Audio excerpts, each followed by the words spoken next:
Salam sejahtera, nama saya Samaya Najawi, pemegang kad metrik di 2018-182306. Hari ini saya akan membawa Anda semua ceramah tentang bersenam untuk tingkatkan kecergasan dan kesihatan setiap individu. Sebelum itu kita perlu tahu apa itu bersenam. Bersenam merupakan sejenis aktiviti fizikal atau riadah yang selalunya dilakukan dalam jangka masa tertentu berulang kali bertujuan untuk meningkatkan tahap kecergasan dan kesehatan seseorang.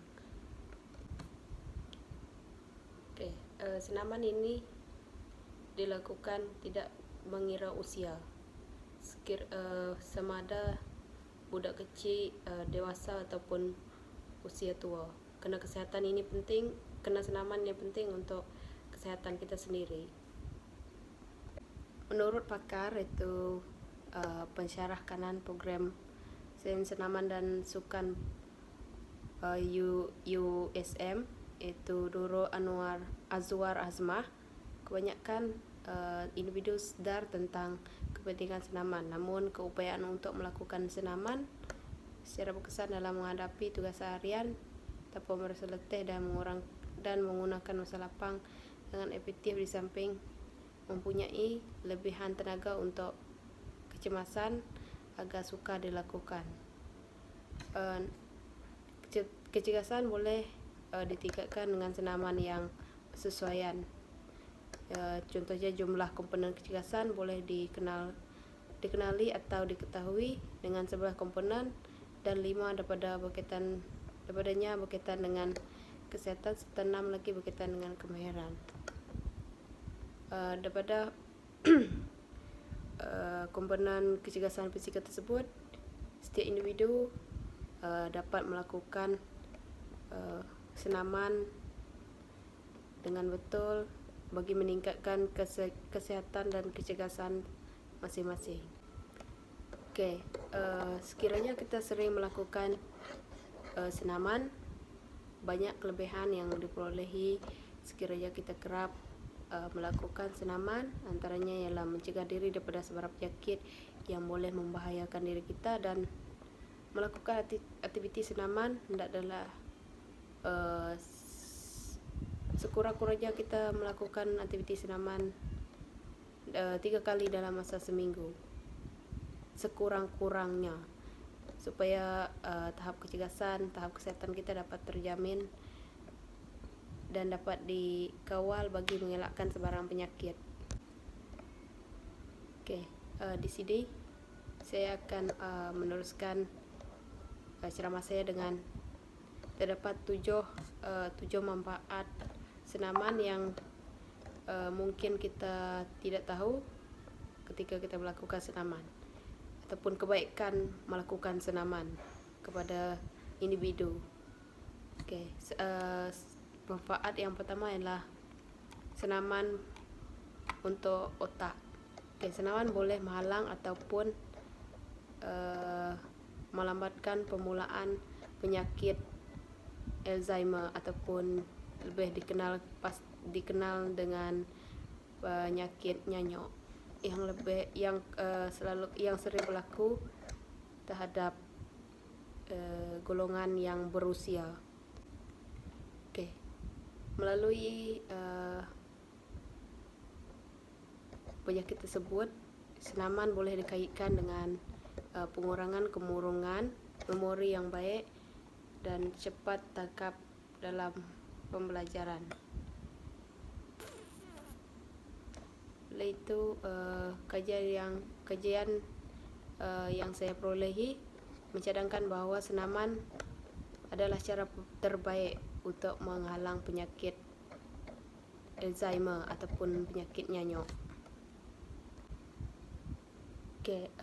Manfaat yang kedua ialah membuatkan kita rasa bahagia.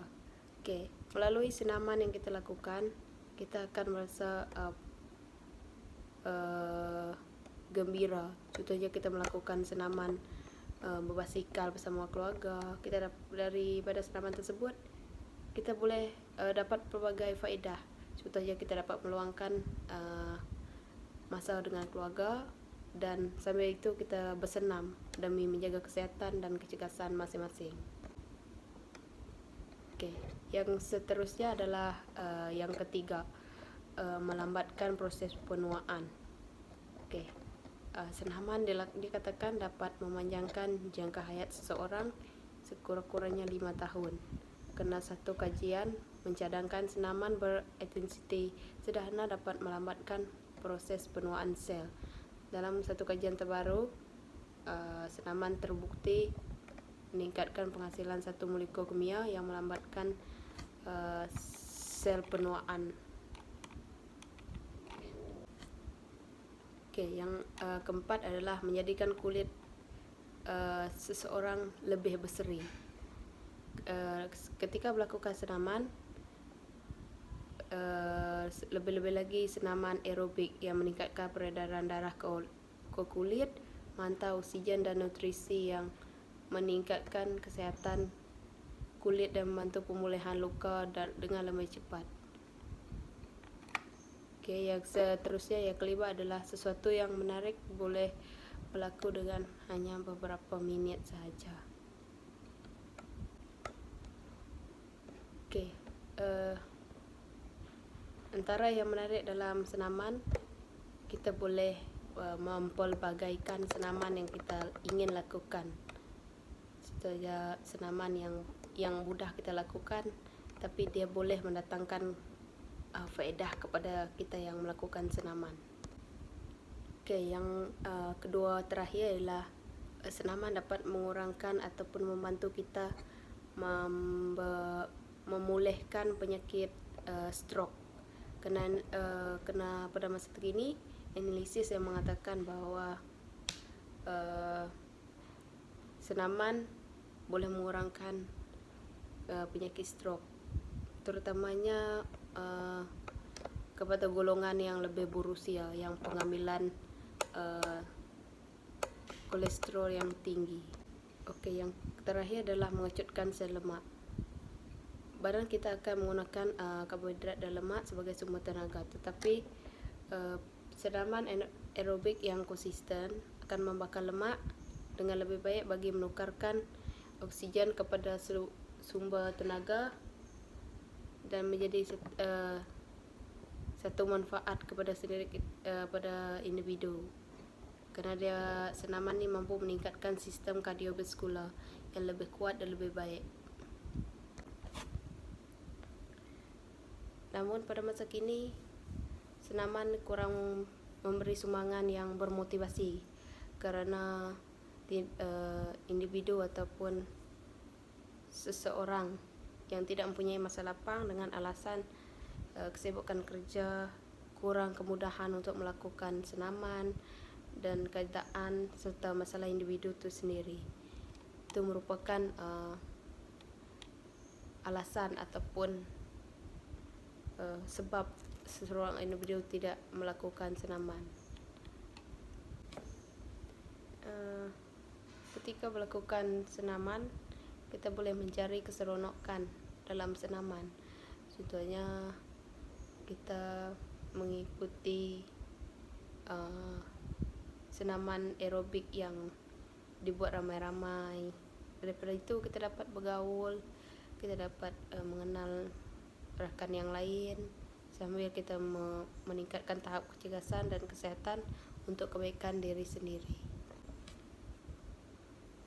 Melakukan senaman ni adalah mengambil masa yang lama dan mengikut ketekunan seseorang individu untuk melakukan senaman, supaya senaman itu dapat dilakukan secara konsisten dan konsistenlah dengan cara yang betul, pengambilan makanan yang betul, bukan sahaja untuk senaman, tapi cara pengambilan makanan juga bergantung pada individu. Oke, itu saja daripada saya. Saya berharap agar setiap individu dapat melakukan senaman untuk meningkatkan kecergasan dan kesehatan masing-masing. Sekian, terima kasih.